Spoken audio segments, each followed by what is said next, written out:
Alô, amigos, graça e paz. Hoje a gente vai estar aqui numa aula, microaula, para falar um pouco sobre reino milenial. A gente sabe que quando fala do fim dos tempos, existem vários acontecimentos descritos na Bíblia, como o arrebatamento, como ressurreição, tribulação. E dentre esses acontecimentos também existe o chamado reino milenial. Então a gente vai ler o texto, o único texto que existe na Bíblia que fala sobre o reino milenial. A gente vai ler esse texto e falar um pouco sobre as visões, algumas visões a respeito sobre o tema. Apocalipse, capítulo 20, versículo do 1 ao 3, que diz: E vi descer do céu um anjo que tinha a chave do abismo e uma grande cadeia na sua mão.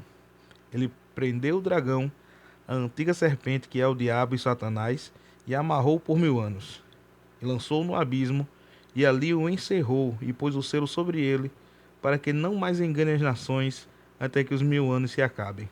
E depois importa que seja solto por um pouco de tempo. É Apocalipse 20, do 1 ao 3.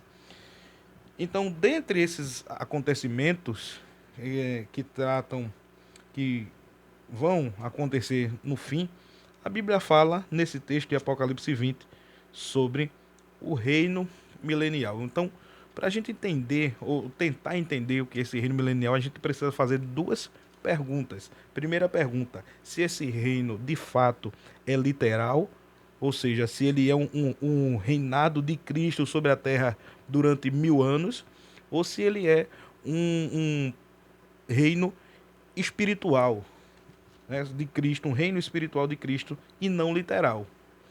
A segunda pergunta que a gente tem que fazer é em que momento esse reino ele vai ser estabelecido, em que momento da história dos acontecimentos ele vai ser estabelecido. A visão pré-milenista, ela diz que ela segue todo aquele padrão, né? A linha do tempo de quem é pré-milenista, pré-tribulacionista também, se cooperam as duas, de que depois do arrebatamento, depois da tribulação, depois da batalha do Armagedon, né, como dizem, depois de Cristo raiar nas nuvens, vai ser estabelecido o reino milenial. Segundo os pré-milenistas, esse reino milenial ele vai ter a sua sede, a sede do governo de Cristo vai ser em Jerusalém, mais especificamente no Monte das Oliveiras. Então eles têm, apresentam os versículos, a gente não vai estar tratando desses versículos aqui porque o objetivo é a gente ser rápido, mas que Cristo ele vai estabelecer esse reino. Então, Satanás preso, mediante esse texto que a gente leu aqui em Apocalipse 20, Satanás preso, e que seria agora a oportunidade de Israel receber as promessas que estão suspensas. Dispensacionalismo, ele traz esse ensino de que existem promessas na Bíblia, promessas do Antigo Testamento, que não foram cumpridas e estão suspensas.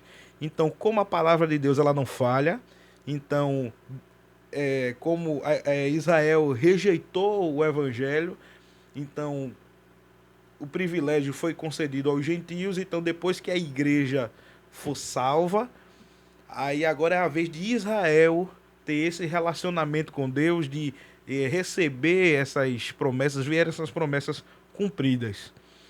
A gente tem um certo problema em relação a isso, mas vamos adiante.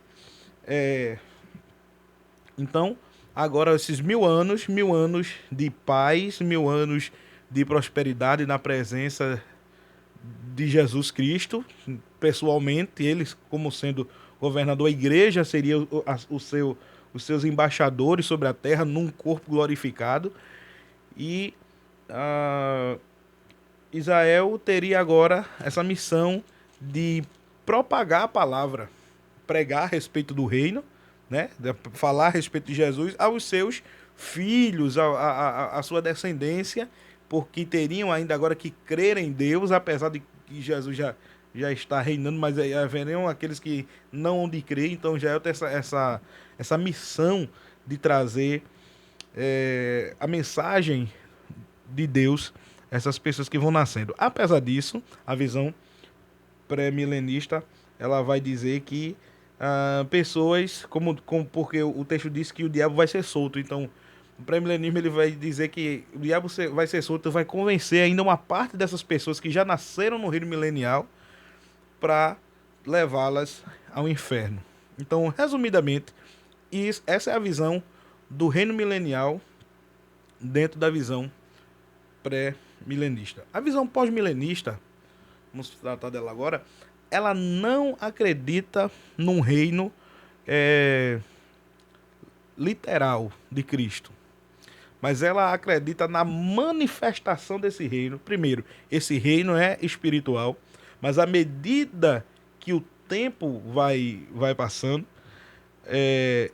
à medida que o tempo vai passando, esse reino ele vai se manifestando, né, de forma que a sociedade ela vai sendo modificada. Pessoas vão se convertendo, vão se dedicando a causas sociais, vamos dizer assim, o mundo vai melhorando. O mundo vai... Então, o reino de Deus ele vai chegando a este mundo, tomando espaço. Então, Cristo, ele viria depois desse período de prosperidade ou desse período de justiça no mundo. Então, o evangelho ele trabalha no coração das pessoas e traz essa realidade do reino de Cristo por meio da pregação, por meio das conversões, por meio da melhora social que advém do evangelho, do trabalho da igreja. Então, aí depois disso, Cristo viria. Então, na primeira visão que eu falei, Cristo primeiro vem e depois acontece esse reino milenial. Nessa visão pós-milenista, o reino já acontece. Agora ele está tomando espaço no mundo, ele está crescendo, avançando. Vamos dizer, de certa forma, ele está se materializando ou tornando-se uma realidade visível de justiça no mundo. E depois que isso acontecesse, Cristo viria. Então essa é mais ou menos uma visão pós-milenista. Daí vem a visão amilenista.